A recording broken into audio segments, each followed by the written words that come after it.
नमस्कार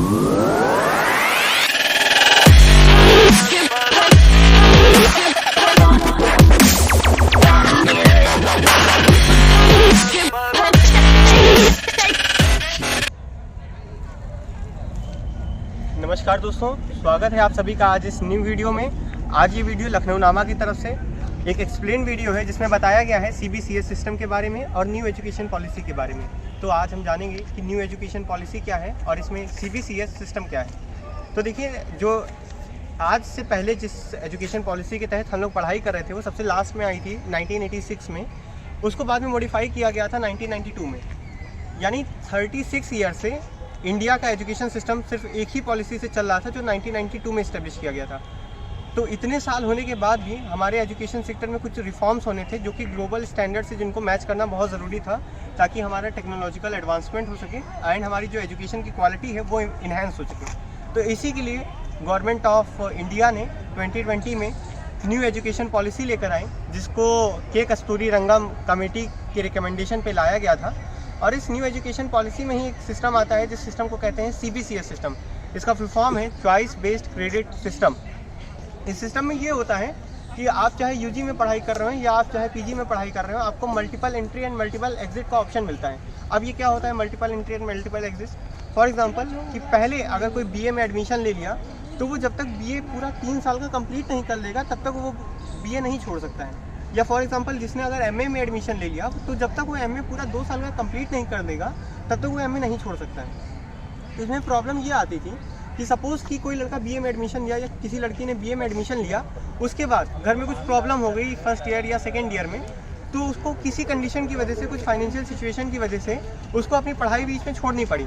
अब दिक्कत ये होती थी, मान लीजिए किसी स्टूडेंट ने 3rd ईयर में अपनी पढ़ाई छोड़ी, तो 3rd ईयर में पढ़ाई छोड़ी, अब जब वो कहीं दोबारा BA में एडमिशन लेने कहीं पे जाएगी या कहीं BSc में एडमिशन लेने जाएगी तो उसको दोबारा BSc में फर्स्ट ईयर से एडमिशन लेना पड़ेगा। यानी उसकी जो 2 साल की मेहनत है वो 2 साल की मेहनत उसकी पूरी ख़राब होगी।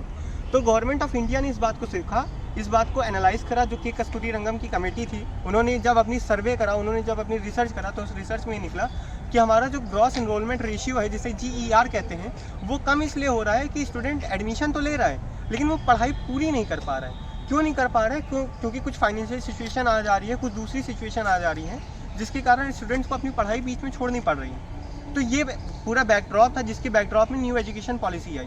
अब न्यू एजुकेशन पॉलिसी में multiple entry and multiple exit का क्या कॉन्सेप्ट है?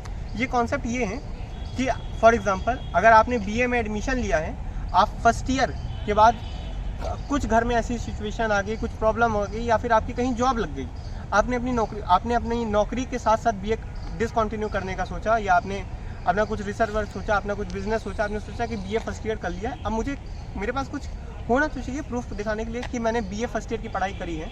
तो आपको मल्टीपल एग्जिट का जो ऑप्शन ये है कि आपने BA फर्स्ट ईयर में पढ़ाई करा, आप फर्स्ट ईयर की डिग्री, आपको सर्टिफिकेट मिलेगा, डिप्लोमा, डिग्री, ये 3 चीज़ें होती हैं, अलग अलग स्टेजेस पे मिलती हैं। और एक चीज़ होती है ABC, academic bank of credit.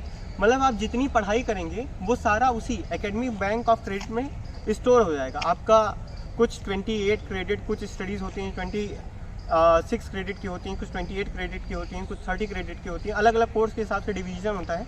अगर मैं BA की बात करूं यहाँ लखनऊ यूनिवर्सिटी में, तो वो 28 क्रेडिट का होता है आई थिंक, और MA जो होता है वो 24 क्रेडिट का होता है। अप्रॉक्सीमेट समथिंग ऐसा ही रहता है।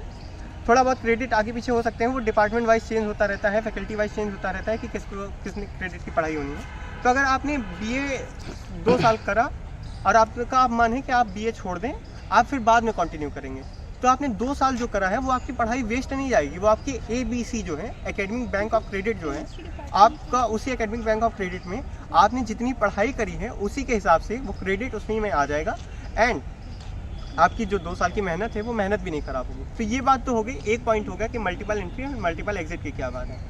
अब मैं इसमें दूसरा टॉपिक जो इंक्लूड करने जा रहा हूँ वो है मल्टी डिसिप्लिनरी अप्रोच।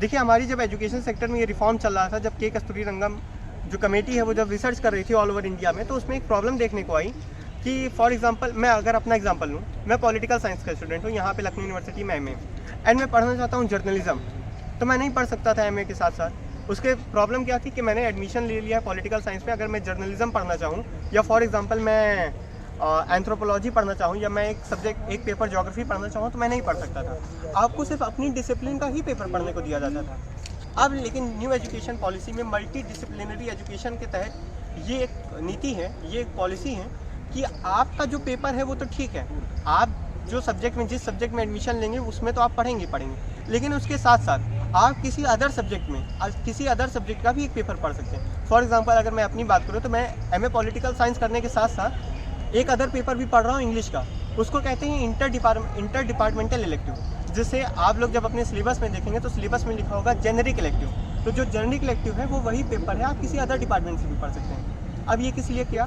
ये गवर्नमेंट ऑफ इंडिया ने इसलिए किया कि जो स्टूडेंट है उसका हॉलिस्टिक डेवलपमेंट हो सके। फॉर एग्जांपल आप इंग्लिश में बहुत अच्छे हैं एंड आपको पॉलिटिकल साइंस भी लेना है, या आप पॉलिटिकल साइंस के साथ आप जर्नलिज्म ले सकते हैं, या आप हिस्ट्री के साथ आप ज्योग्राफी ले सकते हैं। तो एमए में ये ऑप्शन नहीं था। और ये ऐसा नहीं है कि सिर्फ आर्ट्स फैकल्टी वाले आर्ट्स फैकल्टी ही ले सकते हैं, आर्ट्स फैकल्टी वाले साइंस फैकल्टी भी ले सकते हैं।